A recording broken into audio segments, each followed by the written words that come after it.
नमस्कार, मी जान्हवी सावंत. जय महाराष्ट्राच्या या विशेष कार्यक्रमामध्ये तुम्हा सर्वांचं स्वागत आहे. आज भेटण्याचं एक विशेष कारण आहे.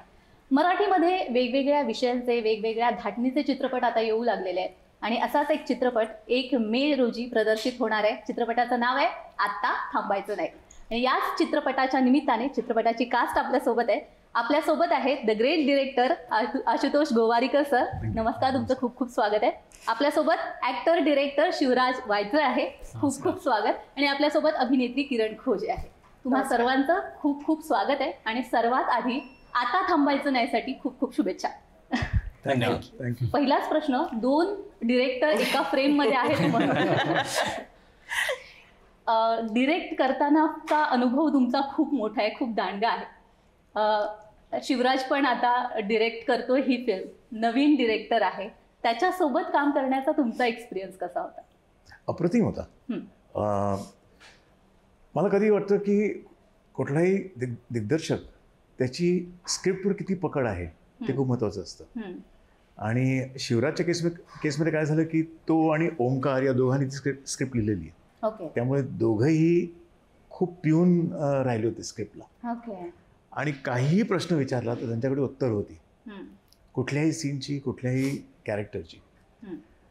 ते जेव्हा होतं ना तेव्हा कुठेतरी एका नटाला नेहमी जे एक आधार वाटतो की आपण एखादं पात्र प्ले करतोय तर दिग्दर्शक आपल्याला किती त्याचं मार्गदर्शन करेल, कशा प्रकारे तो रोल प्ले करायचा आहे, हे खूपच महत्त्वाचं होतं. आणि मला तो प्रोसेस खूप एन्जॉय झाला. कारण पूर्ण फिल्म करताना मला कधीही माहित नव्हतं की हा एक ॲक्टर आहे. त्यामुळे हा जेव्हा केव्हा येऊन काही सजेशन्स द्यायचा परफॉर्मन्सच्या, तेव्हा मला नेहमी वाटायचं की अरे हा ही शुड ॲक्ट, ॲक्टिंग केलं पाहिजे असं मला वाटायचं. फिल्म संपल्यानंतर आता मार्केटिंगच्या प्रमोशनच्या वेळेला मला कळलं की हा ॲक्च्युली नटच आहे आणि आता दिग्दर्शक झाला. पण सर, एक न राहून असं विचारते प्रश्न की म्हणजे जेव्हा आपण डिरेक्टर असतो, आपण सांगत असतो असं ऍक्टिंग करायचं ऍक्टर्स ना, आणि असं असताना एक डिरेक्टर जेव्हा ऍक्टिंग करतो दुसऱ्या डिरेक्टरच्या हाताखाली, तेव्हा ते शक्य असतं, म्हणजे इझी असतं? Is it easy? मला वाटतं थोडंसं सोपं होतं. कारण नट असल्यामुळे त्याला ऑलरेडी माहीत असतं की ॲक्टर्सचे काय प्रॉब्लेम आहेत. तो कुठे अडकू शकतो, कुठे त्याला अडथळा येऊ शकतो, शब्दात कुठे अडकू शकतो, किंवा इमोशन एक्सप्रेस करताना त्याची शैली काय आहे. तो NSDचा ॲक्टर आहे की तो स्पॉन्टेनियस ॲक्टर आहे की तो थिएटरचा आहे. या सगळ्या गोष्टी ज्या आहेत त्या नटाला माहीत असतात. त्यामुळे तो एक हात धरून त्या ॲक्टरला डिरेक्ट करू शकतो की बाबा तू या प्रकारे कर. I think that is a big advantage. Okay, मी शिवराजकडे येईन. शिवराज, आत्ता थांबायचं नाहीच का? सो ॲक्च्युली हे जे टायटल आहे फिल्मचं, ते आमचे जे झीचे प्रोडक्शन म्हणजे प्रोड्युसर जे आहेत भवेश जानवलेकर. सो आम्ही एक कास्टचं नरेशन ठेवलं होतं की सगळी कास्ट त्यावेळेला एकत्र होते आणि आम्ही अख्खं स्क्रिप्ट वाचलं होतं. सो मला आठवतं की ओम भूतकर जे पात्र प्ले करतोय त्याचा एक मोनोलॉग चालू होता आणि त्यावेळेला भवेश सरांनी त्यांच्याकडे एक छोटी डायरी असते, त्याच्यामध्ये काहीतरी लिहिलं आणि ते सडनली उठून बाहेर गेले आणि धावत परत आत आले. आणि मी नरेशन ऐकतोय आणि काहीतरी डिस्कशन चालू आहे, तेवढ्यात ते माझ्या कानापाशी येऊन म्हणले, आता थांबायचं नाही टायटल, आता थांबायचं नाही. तर त्या डायलॉग्समध्ये असं काहीतरी होतं की आता हे नाही, आता ते करायचं नाही, तर ते आता थांबायचं नाही. तर ते ऐकल्या माझे पण डोळे चमकले आणि असं झालं की हे फिट बसतंय. म्हणजे आता याच्याशिवाय दुसरं टायटल नाही असू शकत. असं इतकं ते करेक्ट त्या अख्ख्या फिल्मला आणि एक ओव्हरऑल फिल्मची फिलॉसॉफी, एक लाईफ फिलॉसॉफी म्हणून पण ते फार चांगलं. आणि रोजच्या वापरातला हा शब्द आहे तरी काहीतरी तेवढाच इन्स्पिरेशनल वाटू शकतो विथ कॉन्टेक्स्ट. सो ते नाव तसं आलं आणि त्या नावामुळे खूप फायदा झाला सगळ्याच गोष्टींना, सगळ्याच दृष्टीने फिल्म बघायला पण एक वेगळी दृष्टी मिळाल्यासारखं झालं. सो हे टायटल फार महत्त्वाचं ठरलं फिल्मसाठी. अगदीच. पण ही कथा सुचली कशी तुला? सो ही सुचली नाही, म्हणजे ही खरी म्हणजे सत्य घटना. तर त्याचं पेपर आर्टिकल आमचे प्रोड्युसर धरम वालिया यांनी 2017 पाहिलं होतं. त्यानंतर मग ते बरीच वर्ष काहीतरी याच्यावर केलं पाहिजे असे म्हणून त्यांनी रिसर्च करायला सुरुवात केली. तर तुषार सर त्यांना मीनवाईल भेटले होते, जे आपल्या फिल्मचे दुसरे प्रोड्युसर आहेत. ओके. सो तुषार सरांनी आम्ही एकत्र काम केलं होतं 1-2 वर्ष श्रीकांत नावाच्या फिल्मवर. तुषार सरांनी ती डिरेक्ट केली होती आणि मी असोसिएट होतो त्या फिल्मला. सो तेव्हा आमचं बोलणं झालं की त्यांनी मला ते न्यूज आर्टिकल पाठवलं आणि सांगितलं ह्याच्यावर काहीतरी करायचं आहे, तर तुला आहे का इंटरेस्ट. तर मी ते वाचल्या मला असं झालं की ह्याच्यावर 100% फिल्म केलीच पाहिजे. सो आम्ही ते लिहायला घेतलं, मी आणि ओंकार गोखले, आणि मग ते लिहिता आम्हाला हळूहळू ती पात्र सापडत गेली. सो असा तो प्रवास सुरू झाला. आणि जेव्हा ती पूर्ण गोष्ट तयार झाली तेव्हा आम्हाला असं झालं की हां, ह्याच्यामध्ये आपण आता नक्कीच खेळू शकतो आणि यातनं जे म्हणायचंय ते पण सगळं येतंय आणि काहीतरी त्या गोष्टीला पण न्याय दिल्यासारखं होतं असं वाटलं. वाव, खूप छान. मी किरणकडे येईन. किरण, ही भूमिका अप्सरा कशी आली तुझ्याकडे? त्याचं सगळं श्रेय शिवराजला जातं. ओके. कारण मी आतापर्यंत जेवढं जे काही काम केलंय थोडंफार, तर ते सगळं सिरियस भूमिकांमध्ये केलेलं आहे. आणि जेव्हा शिवराजने हे पात्र दिलं तेव्हा मला थोडंसं म्हणजे मला शुअरिटी नव्हती, तर मी की हा खरंच हेच द्यायचं याला की दुसरं काय द्यायचं असं. पण त्याने ते दिलं हे त्याचं सगळं क्रेडिट आहे. आणि त्याने तो विश्वास ठेवला की मी अप्सरा करू शकते. कारण त्याचं जे ब्रीफ होतं अप्सरासाठीचं ते म्हणे की एकच सांगतो की ती ना अशी तडतडी आहे. आणि म्हटलं ओके, फटाकडी. तो जेव्हा फटाकडी असं म्हणाल्यानंतर मला असं झालं की अरे बापरे, मी तर आतापर्यंत असं काहीच केलं नाही. सो माझ्यासाठी पण ते चॅलेंज होतं की मला कम्फर्ट झोन मधून बाहेर येण्यासाठी खूप महत्वाचं होतं हे. आणि त्याने जे काही ब्रीफ दिलं होतं आणि ज्या पद्धतीने, सो त्याच्या त्या फटाकडी ह्या शब्दावरून मी फक्त बघत होते आजूबाजूला की अशा कुठल्या बायका आहेत की ज्या दिवसभर म्हणजे सकाळ घरचं काम करून, बाहेरचं काम करून, पुन्हा घरी काम करून आणि असंख्य त्यांच्या जे काही समस्या आहेत त्यांना तोंड देऊन सुद्धा त्या हसतमुख असतात नेहमी. आणि त्यांच्याकडे बघितलं की असं वाटतं की हो यार, म्हणजे आपण पण काहीतरी करू शकतो आणि आपण आपलंच प्रॉब्लेम्स डोक्यावर घेऊन नाही राहिलं पाहिजे, की सोल्युशन फाइंड आउट करून पुढे सरकलं पाहिजे. सो अशा काही बायकांना मी बघत राहिले. सो त्या पद्धतीने हे माझ्याकडे आलं. पण मला खूप टेन्शन होतं, कारण पहिल्या दिवशी जेव्हा आमचं शूट झालं तर मी म्हणजे समहाऊ मी असं म्हणते की मी डिरेक्टर्स ऍक्टर आहे, त्यामुळे मला डिरेक्टरने नोट्स दिल्या नाही तर मला असं वाटतं की काहीतरी चुकतंच आहे आपलं. तर त्यामुळे मी आणि शिवराज असं काहीच करत नव्हता. सो पहिल्या दिवशी घरी गेल्यावर आधी मी त्याला फोन केला आणि त्याला म्हटलं की तुला असं वाटतंय ना की मी व्यवस्थित करते, सगळं व्यवस्थित चालू आहे ना? तर त्याचं एकच वाक्य होतं की बिंदास राहा, सगळं व्यवस्थित चालू आहे, तू टेन्शन नको घेऊ. मी म्हटलं शूट चालू झालंय, आता कुठे परत रिप्लेस. पण मला ह्याचं एक हे सांगायचं की हिने जे सांगितलं की ती करू शकेल नाही, मला ऍक्टिंग विषयी कुठलाच डाऊट नव्हता. कुठल्याच कॅरेक्टर म्हणजे कुठल्याच ॲक्टरविषयी मला काहीच शून्य डाऊट होता. कारण की एक होतं की स्क्रिप्ट आम्ही जेव्हा लिहित होतो तेव्हा सगळ्यात महत्त्वाचं होतं की एक आवाज ऐकू येतो ना आपल्याला कॅरेक्टरचा, तो ते तसं साऊंडिंग पात्र आणि साऊंडिंग माणूस, साऊंडिंग आणि एक्झॅक्ट ब्रीफमध्ये सगळे ॲक्टर्स बसले होते आणि सगळे दिसायला लागले होते हळूहळू. सो त्यानुसार स्क्रिप्ट पण तसं मोल्ड झालं होतं. ओके. सो मग ते सोपं गेलं की मला ते आहेत तसेच त्यांना दाखवायचं. म्हणजे त्यांना मी कुठलीच लँग्वेज चेंज करा की तुम्ही असंच बोला, तुम्ही अशा टोनमध्येच बोला, असं काहीच करायची गरज नाही लागली. कारण मला ते आहेत तसेच हवे होते. फॉर एक्झाम्पल भरत सरांचं मराठी हे मुंबई बेस, ते लहानपणापासून इकडे परळला आहेत. आणि सिद्धूदाचं तसंच, ओमचं पुण्याची भाषा होती ती एक तशी. सो त्यांचे जे ॲक्सेंट्स होते मराठीचे, म्हणजे आशू सरांचा पण एक खूप वेगळाच ॲक्सेंट आहे मराठीला, जो कॅरेक्टर म्हणून खूप महत्वाचा वाटतो. त्यांचा एक शब्द मला खूप आवडतो, ते कधीच हो असं नाही म्हणत, होय होय ऐकायला.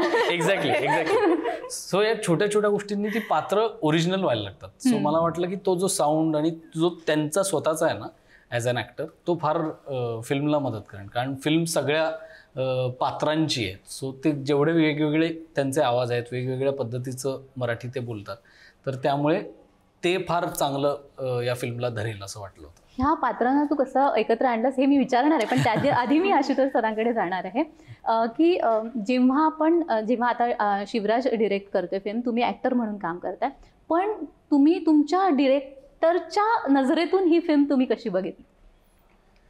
मी ॲक्च्युली प्रयत्न करतो की तो जो पॉईंट ऑफ व्ह्यू तो आणायचाच नाही.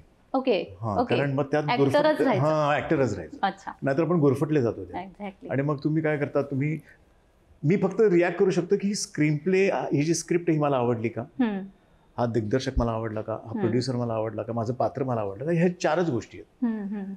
ज्या 4 मला आवडल्या तर I want to participate in the film. Okay.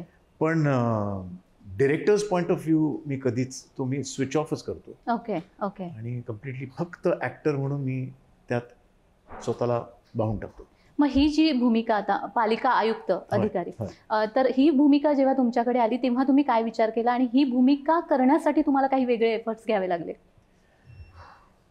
ही भूमिका ऍक्च्युली जेव्हा मी स्क्रिप्ट वाचली मला वाटलं की हे काल्पनिक नाही आहे, ही सत्य घटना आहे आणि अशी व्यक्ती ऍक्च्युली हयात आहे. म्हणजे उदय शिरूरकरजी स्वतः यांनी ही कमालीची आयडिया आणली. आयडिया सगळ्यांकडे असतात, पण ती अंमलात कशी आणायची याचा पण एक खूप मोठा प्रवास असतो. तर त्यांनी ते कित्येक लोकांना कन्व्हिन्स करून त्यांनी हे अंमलात आणलं. हे मला अद्भुत वाटलं.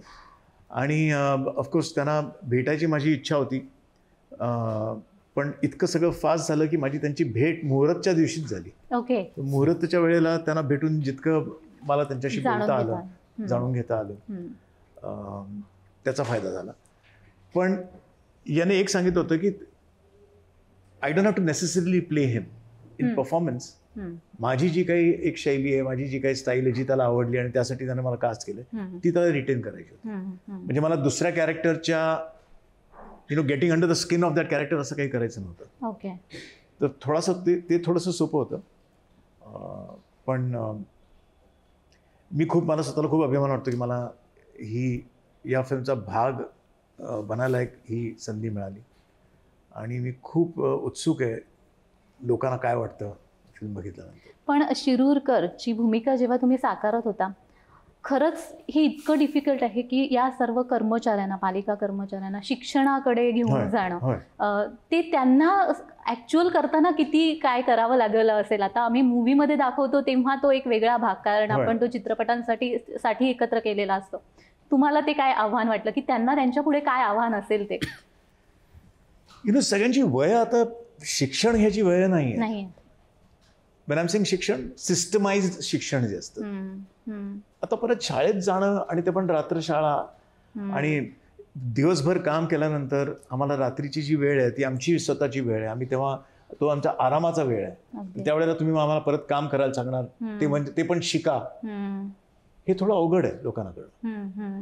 आणि मलाही जर का कोणी सांगितलं की आता तू रोज रात्री मॅथमॅटिक्स, तुला शाळेचं मॅथमॅटिक्स शिकायचं, मी मॅथमॅटिक्समध्ये मी खूप वीक होतो. ओके. जर का तुम्हाला सांगितलं रोज संध्याकाळी 7 ते 9 तर मी रिबेल करीन. मी हे काय म्हणजे I don't want to do this. True. पण त्यांना दाखवून देणं की ही एक संधी, महत्वाची संधी आहे, ही जर का तुम्ही घेतलीत तुमचं जीवन सुधारणार आहे. तुम्हाला काही गोष्टी ज्या तुम्ही जीवनात कधी उपभोगल्या नाही आहेत त्या तुम्हाला परत एक एक्सपिरियन्स करायला मिळणार आहे. बरोबर. हे दाखवून त्यांनी लोकांना कन्व्हिन्स केलं. ओके. त्यामुळे काहीतरी उदय शिरूरकर यांच्यामध्ये काहीतरी चार्म होता, काहीतरी कन्व्हिन्सिंग पॉवर होता नाही आहे, काहीतरी कन्व्हिन्सिंग पॉवर आहे ज्याने लोकांनी त्यांचं ऐकलं. तर ते मला कमालीच वाटतं. अगदीच अगदीच. चित्रपट आपण डिरेक्ट करत असतो, असे बरेच किस्से घडत असतात. काही हसवणारे असतात, काही रडवणारे असतात, काही आपल्याला इमोशनल करणारे पण असतात किंवा शिकवणारे पण असतात. असे काही किस्से झालेत का सगळ्यांच्याच आठवणीत असतील तर? मी तर पूर्ण डायरेक्टरच्या भूमिकेत शिवराजकडे भरत सरांचा एक छान किस्सा आहे की जेव्हा तुम्ही शूट करत होते ते एका घरात आणि ते हो ते फारच, तेव्हा मी खरंच टची आणि इंटरेस्टिंग. चाळीतलं आपण जे भरत सरांचं घर शूट केलं तर तिथे म्हणजे सुरुवातीला लाईटिंग चाललं होतं आणि मी लवकर पोचून आम्ही तिथे मी एकटाच बसून जरा म्हणजे मला ते बघायचं होतं की ओके इथे ती उभी असेल, इथे असेल, असं असं असं असं होईल. मी बसलो होतो आणि भरत सर तयार होते आणि ते आले व्हॅनिटीतनं चालत चालत, ते चाळ वगैरे असं बघत बघत ते आले. ते वरती येऊन त्या छोट्याशा घरात माझ्या शेजारी येऊन बसले आणि लाईटिंग चाललंय इथे. ते असं शांत बसले होते आणि असं अचानक ते असं ते बघत होते आणि ते असं आउट ऑफ नोवेअर म्हणाले की एवढीच खोली होती माझी. तर म्हणलं एकदम मला असं झालं की अरे हे काहीतरी वेगळंच बोलायला लागले. म्हणजे मला वाटलं काहीतरी कॅरेक्टरचं काही सांगतायत का, डायलॉग म्हणून दाखवत आहेत असं. ते म्हणले एवढीच खोली होती. म्हटलं काय? ते म्हणले मी जेव्हा घरातनं निघालो की मला नाटक करायचं आणि हे करायचं, तेव्हा मी इकडे कुठेतरी भायखळा काहीतरी असं त्यांनी सांगितलं, तिथे राहत होतो भाड्याने. तेव्हा ती एवढीच खोली होती, विजू मामा तिथे यायचे आणि अचानक त्यांच्या डोळ्यात पाणी आलं आणि मला असं झालं की म्हणजे हे येते म्हणजे जे एज्युकेशन म्हणतो ना आपण, ह्या माणसाचं कुठून सुरुवात त्यांनी केली होती आणि आज ते काय काय लेवलला जाऊन काम करतायत आणि याचा फायदा ऍक्टिंगमध्ये इतका होतो. म्हणजे त्यांनी जे चाळीतले त्यांच्या घरातले जे सीन केलेत ते इतके खरे वाटतात त्यामुळे, कारण की तो लाईफ एक्सपिरियन्स जो आहे ना या ठिकाणी राहण्याचा आणि या लोकांबरोबर राहण्याचा, चाळीतल्या लोकांबरोबर, सो ते इतकं चांगलं रिफ्लेक्ट होतं त्यांच्या अभिनयात. आणि आता ते एका अशा टप्प्यावर आहेत स्वतःच्या ऍक्टिंगच्या स्पेसमध्ये की ते इतकं चांगलं ते पोर्ट्रे करतात कुठलेही कॅरेक्टर. सो तो किस्सा मला स्वतःला खूप इमोशनल झालं की म्हणलं अरे हे काय म्हणजे भरत जाधव हे मराठीचे सुपरस्टार, यांच्याकडून आपण असं काहीतरी मनातली घटना ऐकतोय. आणि मग मला असं झालं की हेच आपल्याला फिल्ममध्ये की हेच की हे जी स्वप्न आहेत ना, हे छोट्या ठिकाणाहून आपण कुठे आज आलोय, हे जे स्वप्न आहे ना हे कुठेतरी फिल्ममध्ये रिफ्लेक्ट व्हायला पाहिजे. आणि ते ट्रेलर बघितल्यावर कळतंय की ते दिसतंय भरत जाधव सरांची ऍक्टिंग जी करेक्ट दिसतंय ते. मी आशुतोष सरांकडे येईन. सर, आता आपण भरत जाधव सरांचा विषय निघाला, सिद्धार्थ जाधवचा विषय निघाला. भरत जाधव एक म्हणजे आत्ता ह्याच्यात भूमिकेत तर एक सटल खूप शांत स्वभावाचा माणूस आणि सिद्धार्थ जाधव एकदम असा तुडतुड. मग या दोघांसोबतही काम करताना तुमचा एक्सपिरियन्स कसा होता? खूप मजा आली मला. भरतचे मी सही रे सही 3 वेळा बघितलंय, त्यामुळे मला ते नेहमी पहिल्यांदा जेव्हा मी बघितलं तेव्हा मी आश्चर्यचकित झालो. दुसऱ्यांदा जेव्हा बघितलं तेव्हा मी ऍक्च्युली मला प्रोसेस त्याचा कळायला लागला. तिसऱ्या वेळेला मी बघितलं तेव्हा मला समजायला लागली एक्झॅक्टली हा कसं करतोय. ॲक्च्युली मला अजूनही 4थ्यांदा बघायचा आहे, पण तो मला मागे विंग्समध्ये बसून बघायचं आहे की ती मागची धावपळ काय आहे, how is he achieving all that, आणि ती कम्प्लीट टीम सही रे सहीची ती कशी काय प्रिपरेशन करते एक शो परफॉर्म होताना. त्यामुळे त्या भरतचा तो ॲस्पेक्ट मी तसा बघून होतो आणि त्याच्या फिल्म्स पण मी बघितलेल्या होत्या. सिद्धार्थ ऑफकोर्स अतिशय चुटचुटी, खूपच एनर्जी, म्हणजे फास्टर फेणे होतो इन अ वे. याने जे स्क्रिप्ट मला ऐकवली तर माझा पहिला प्रश्न त्याला हा होता की या दोघा ॲक्टर्सनी होकार दिलाय का या रोलसाठी, कारण याच्यात थोडं इमोशनल आणि जर का दिला असेल तर इट्स अ ग्रेट थिंग. कारण म्हणजे ॲक्टरही सारखा काहीतरी नवीन शोधत असतो, काहीतरी नवीन त्याचा स्वतःचा पेहलू त्याला समोर आणायचा असतो ऑडियन्सच्या. तर वॉज व्हेरी प्लेझंटली सरप्राईज की या दोघांनी हो म्हटलं होतं. आणि प्राजक्ता आणि किरण यांचं काम मी त्यांना कधी भेटलो नव्हतो, पण I had seen their work and was really appreciative of their work. Praveen बरोबर मी ऑलरेडी काम केलं होतं मानवत मर्डर्समध्ये, त्यामुळे प्रवीणला मी ओळखून होतो. आणि मुळशी पॅटर्न बघून मी जे ओमला जे डिस्कवर केलं त्यात, तर अशी हे सगळे एकत्र जे येणार होते. आणि of course the cherry on the cake was रोहिणीताईंबरोबर काम करणं, त्यांच्याबरोबर स्क्रीन स्पेस शेअर करणं, हे मला खूपच. पण याआधी तुम्ही कधी त्यांच्यासोबत काम नाही केलं, भेटलो होतो, आम्ही भेटायचो, पण कधी एकत्र काम केलेलं नव्हतं. So it has been a wonderful experience of यांच्याबरोबर सेटवर राहून काम करणं तर एक आहेच, पण त्यांना ऑब्झर्व पण करणं की हे त्यांच्या रोल्सना कसं अप्रोच करतात. त्यामुळे मला गंमत याची रिहर्सल्सच्या वेळेला किंवा म्हणजे रिडिंग जेव्हा करायचो किंवा रिहर्सल्स करायचो तेव्हा ते प्रत्येकजण कसं सॉल्व्ह करतंय त्यांचं प्रॉब्लेम हे बघायला खूप मजा आली. शिवराज, ॲक्टर म्हणून तू बरीच कामं केलेली आहेस. ॲक्टरमधून डिरेक्टर कसा सापडला तुला, म्हणजे ह्या चित्रपटाच्या निमित्ताने?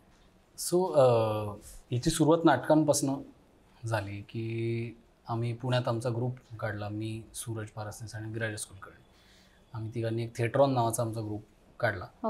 तो याच विचाराने काढला की आपल्याला आपलं काहीतरी करायचं, आपण गोष्ट सांगता येईल. मग आमच्यातच आम्ही नाटकं लिहून डिरेक्ट करायची अशी एक पद्धत आमच्यात सुरू होती. सो कधी कधी विराजच लिहायचा आणि मग त्यातनं आम्ही किंवा आमचाच कोणीतरी मित्र आलाय नवीन लेखक आहे तर त्याची स्क्रिप्ट घेऊन आपण काहीतरी करूया. सो अशाच गोष्टींमधनं एक्सपेरिमेंट करता करता ती एक रिस्कची सवय लागली की पहिलं एक राज्यनाट्य आम्ही बसवलं होतं मी आणि विराजसनी, तर ते पूर्ण फसलं होतं. पण ते बसवताना जे होतं ना की हे करून बघूया करून बघूया करून बघूया, तर त्यातनं ती रिस्क घ्यायची सवय लागली. मग पुढे मग ती कंटिन्यू राहिली. मग आपण असंच काम करूया की जे पाहिलंच नाही कोणी, जे कोणीतरी हे कोणी विचारच केला नसेल असा.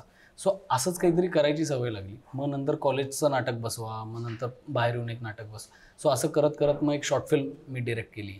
मग तिथून मग मी त्या श्रीकांत नावाच्या फिल्मला असोसिएट डिरेक्टर होतो तुषार सरांच्या. सो असं करता करता तो एक असं वाटलं की थिएटरमध्ये आपण सगळं 2D स्पेसमध्ये आपण डिरेक्ट करत असतो, की थिएटरमध्ये आपल्याला फक्त दिसताना असं फ्लॅट चित्रासारखं दिसतं की इकडून माणूस आला इकडून माणूस आला असा आला असा. पण फिल्ममध्ये आपण अजून जवळ जाऊन मागून पण बघू शकतो, पुढून पण खालून वरून सगळीकडनं बघू शकतो. सो ती लँग्वेज डिस्कवर करायला मला खूप इंटरेस्ट वाटायला लागला. ते शॉर्ट फिल्ममध्ये करून बघितलं की असं करून बघू तसं करून बघू. नंतर मग श्रीकांतमध्ये तो अजून एक्सपिरियन्स थोडासा कॉन्फिडन्समध्ये हळूहळू यायला लागलं की ओके हे आपण करून बघू शकतो, हे आपल्याला करता येईल. सो मग ह्या फिल्ममध्ये संदीप जो कॅमेरामॅन आहे त्यांनीच माझी शॉर्ट फिल्म शूट केली होती. सो आमचं ट्युनिंग ते होतं की आपल्याला हे करून बघायचं, आपल्याला हे असं करून बघायचं. सो ते फार करायची इच्छा होती आणि कुठेतरी असं वाटलं की ही गोष्ट आपण सांगितली पाहिजे आपल्या पद्धतीने. सो तेच ड्राईव्ह करणार होतं की आपण ही फिल्म डिरेक्ट केली पाहिजे. आणि मला असं ही कास्ट बघून नंतर मला असं झालं, मला जेलस व्हायला लागलं की यार ह्या कास्टमध्ये का मी नाही.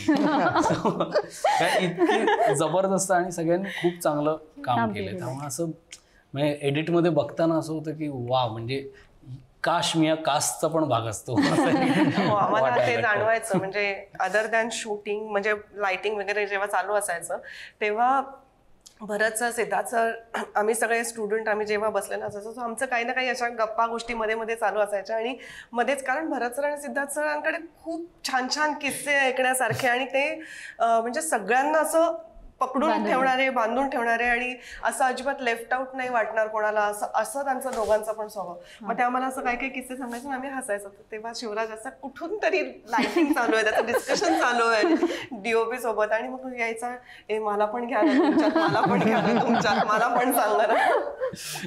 तो किती मिस करत होता हे त्याचं पण आम्हाला समजत होतं. शिवराज, मी आता तू म्हणालास मला असे गेम आवडतात, जसं मगाशी आपण डिस्कस करत होतो, तर असा एक गेम तुझ्याशीच खेळेल मी. काही कलाकारांची नावं सांगेन, त्यांच्याविषयी एका शब्दात सांगायचंय. भरत जाधव, ग्रेट माणूस. सिद्धार्थ जाधव, अणुबॉम्ब. आशुतोष गोवारीकर, पीस म्हणजे शांतता. रोहिणी हट्टंगडी, एनर्जी. वाव. रोहिणीताईंचं मला एक सांगायचं की त्यांना, म्हणजे मी फोन केला, आमचं डिस्कशन चाललं की कोणाला विचारूया. तर रोहिणीताईंचं नाव आलं आणि मला असं की एवढा म्हणजे असं तसा मोठा रोल नाही आहे, हे नाही कॅमिओसारखा रोल आहे.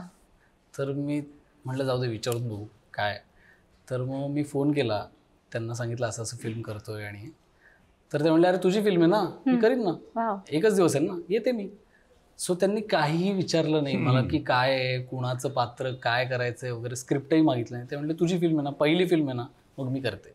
सो ते माझ्यासाठी खूपच म्हणजे अशा गोष्टी एनर्जीज देतात.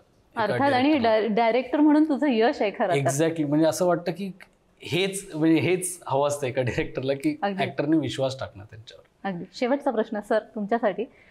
तुम्ही एक नावाजलेले डिरेक्टर आहात, आत्ताच्या येणाऱ्या या डिरेक्टरसाठी किंवा ऍक्टरसाठी तुम्ही काय सांगाल? एकतर मी हा प्रश्न नेहमी अवॉइड करतो, कारण मला वाटतं मी स्वतःच आत्ता अजूनही मी स्वतःला एक्सप्लोअर करतोय, अजून डिस्कवर करतोय. कित्येक गोष्टी सांगायच्या आहेत आपल्या लिटरेचरमध्ये, मराठी लिटरेचरमध्ये एवढ्या गोष्टी आहेत. वेळ खूप कमी आहे. पण if you force me to say something, मी एवढंच म्हणेन की स्क्रिप्टवर काम करा. जितकं स्क्रिप्टवर काम करता येईल तेवढं जास्त महत्त्वाचं आहे. ती स्क्रिप्ट तुम्ही एकरूप झाला पाहिजे. तुम्ही जर का स्क्रिप्ट लिहिलेली नाही आहे तरी त्या तुमच्या लेखकाबरोबर काम करून ती स्क्रिप्ट जितकी आत्मसात करता येईल ती करा, कारण स्क्रिप्टच सर्वस्व स्क्रिप्ट आहे.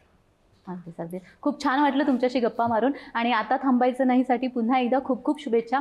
1 मेला हा चित्रपट प्रदर्शित होतोय. तुमच्या चित्रपटगृहामध्ये जाऊन हा चित्रपट 1 मे पासून पाहायचा आहे आणि मीही जाणार आहे, तुम्हीही जाणार आहात. धन्यवाद. धन्यवाद.